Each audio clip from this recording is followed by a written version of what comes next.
afternoon and welcome to Radio Parkies. We have a special guest today to mark the Parkinson's Month, Parkinson's Awareness Day. Andrea Malsom, all the way from America, who is a voice therapist. Good morning or good afternoon. Good morning to you, but it's good afternoon to me. Yes, hello and happy April. Happy April.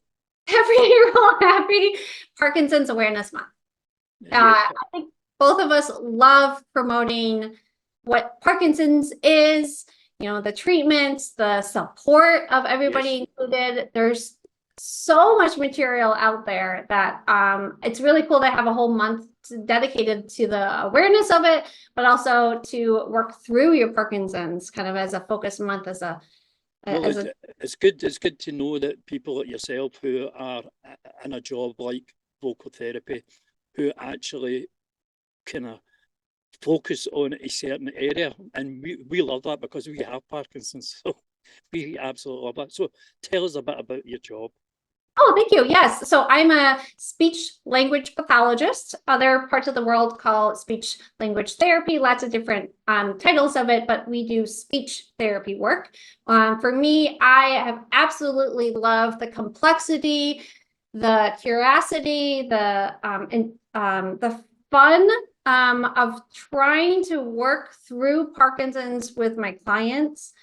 There's such a difference with this neurologic component or this neurologic disease from other diseases, and that has really inspired me to do great work, great focus work. So I have kind of pushed all of my experience and all of my services towards those with Parkinson's, just to see if I can help them with their thinking, their voice, their communication, their ability to eat and swallow, to live life with more confidence, but ultimately with more safety and participation in life.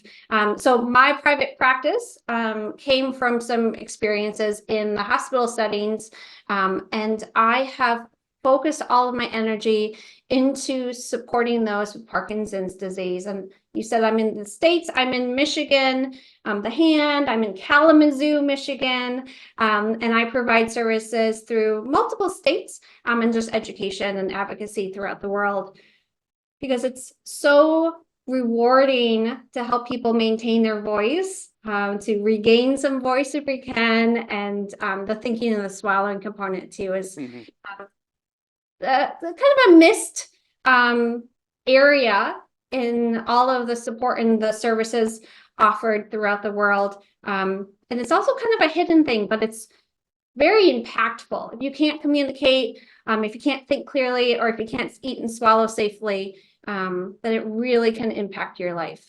Yes, I totally agree. I have recently had some anxiety when going out eating in public. So first of all, you've got to order something, and if you're cognitively you're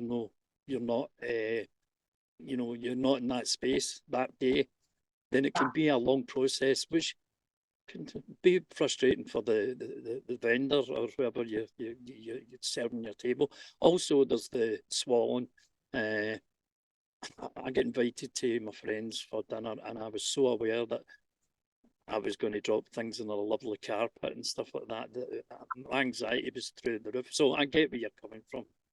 Oh, and then just like not, every single step of that way. It's good to good to eat with others, just that social comment.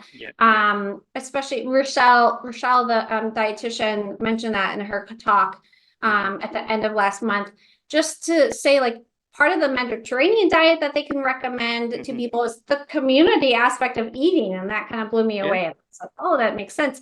But there's anxiety with that, like not shaking, not using so much energy output to try to get that food into your mouth and then swallowing safely. Like, to balance out the energy output than the calorie intake. And then you're trying to keep up with the conversation, you're trying to remember the details, you're trying to be a social companion to whoever you're eating with, but also trying to swallow and get that food down and not have it dribble, not have it choke or cough. and then trying to be expressive, communicative, like across the table Absolutely. or towards this unknown person of the waitress if you're at a restaurant. So there's absolutely so many components, and I love supporting them in all aspects of it. And then you have my face, which doesn't look as if it's happy, but it's happy. It's just because the muscles just. Yeah. I'm like one of the big dogs with the big ears and the big jowls. Oh. I do laugh and smile. Oh. People don't see it all the time because you just get my resting bitch face. Oh, it's a Parkinson's face. It's It's common. a mask.